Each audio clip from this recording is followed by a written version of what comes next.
பிதா குமாரன் பரிசுத்தாவின் பேராலே அவன் கிறிஸ்துவுக்குள் மிகவும் பிரியமானவர்களே, பல நேரங்கள்ல நமக்கு ஒரு சந்தேகம் வரும். ஏன் ஆண்டவர் அவனை அப்படி உயர்த்துகிறார்? ஏன் ஆண்டவர் இந்த மகனை இப்படி உயர்த்து கொண்டிருக்கிறார்? ஏன் ஆண்டவர் அந்த பிள்ளையை மட்டும் ஆசீர்வதிச்சே இருக்கிறாரு? அப்படிங்கிற ஒரு சந்தேகம் நமக்கு வரும்.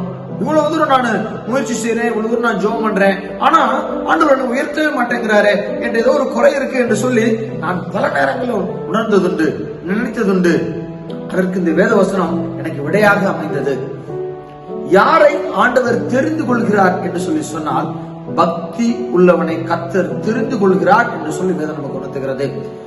சங்கீதம் அதிகாரம் 4வது அதிகாரத்துல 3வது வசனம், பக்தி உள்ளவனை கர்த்தர் தமக்காக தெரிந்து கொண்டார் என்று அறியுங்கள். நான் கர்த்தரை நோக்கி கூப்பிடுகையில் அவர் கேட்பார்.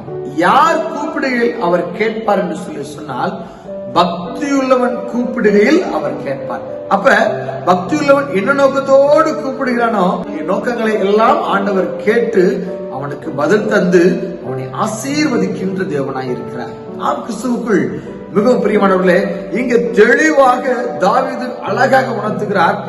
பக்தி உள்ளவனை கர்த்தர் தமக்காக தெரிந்து கொண்டார் என்று அறியுங்கள் என்று சொல்லி மக்களுக்கு அதை சொல்கிறார். பக்தியுள்ள பிள்ளைகளை ஆண்டவர் தமக்காக அவருடைய பிள்ளைகளாக அவருக்கென்று ஏற்படுத்தி கொண்டார் என்று சொல்லி அறியுங்கள் என்று சொல்லி சொல்லுகிறார். அப்ப நாம் புரிந்து கொள்ள வேண்டிய விஷயம் அதுதான்.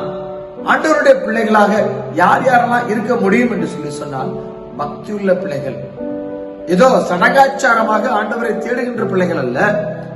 ஏதோ சடங்காச்சாரமாக வார வாரம் நான் ஆலயத்துக்கு சென்று விடுவேன், அப்படி இருக்கக்கூடிய பிள்ளைகளை ஆண்டவர் தேர்ந்தெடுப்பது கிடையாது. பக்தியுள்ள பிள்ளைகளை, வைராக்கியம் உள்ள பிள்ளைகளை, அவர் மட்டும் போதும் என்று நினைக்கக்கூடிய பிள்ளைகளை அவர் அவருக்கென்று தெரிந்து கொண்டு அவர்கள் கூப்பிடுகையில் பதிலளித்து அவருடைய தேவைகளை நிறைவேற்றுகிற தேவனாய் இருக்கிறார்.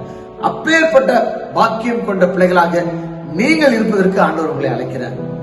பக்தியுள்ள பிள்ளைகளாக நீங்க மாறக்கூடிய பட்சத்துல கர்த்தர் நீங்க கூப்பிடுகிற கூப்பிடுதலுக்கு அவர் பதில் தந்து உங்களுக்கு விடுதலை அளித்து உங்களை வெற்றி பெற செய்கின்ற, உங்களை வழிநடத்துகிற, உங்களை ஆசீர்வதிக்கிற தேவனாய் இருப்பார் என்பதில் எந்த விதமான சந்தேகம் இல்லை. ஜெபம் செய்யலாமா? நேசிக்கின்ற அன்பு தகப்பனே இயேசப்பா, பக்தி உள்ளவனை நீ உமக்கென்று தெரிந்து கொண்டீர் என்று தாவீது ராஜா மூலமாக நாங்கள் அறிந்து கொண்டோம் ஆண்டவரே. அதற்போல நாங்களும் பக்தியுள்ள பிள்ளைகளாக நாங்கள் வாழ்நாளில் ஜீவிக்க, அதன் மூலமாக உங்களுடைய ஆசீர்வாதத்தை சுதந்திரத்துக் கொள்ள தேவன் எங்களை பலப்படுத்தும்படியாக, அந்த சிந்தனையின்படியாக வாழ்வதற்கான பலனை தரும்படியாக ஜெபிக்கிறோம். அப்படியே நீங்க சேர்ப்பாக்க நன்றி செலுத்துகிறோம், துதிக்கிற மக்கள் எல்லாவற்றும் செலுத்துகிறோம். இயேசு கிறிஸ்துவின் ஜெபம் கேட்கிறோம் நல்ல பிதாவே, ஆமென்.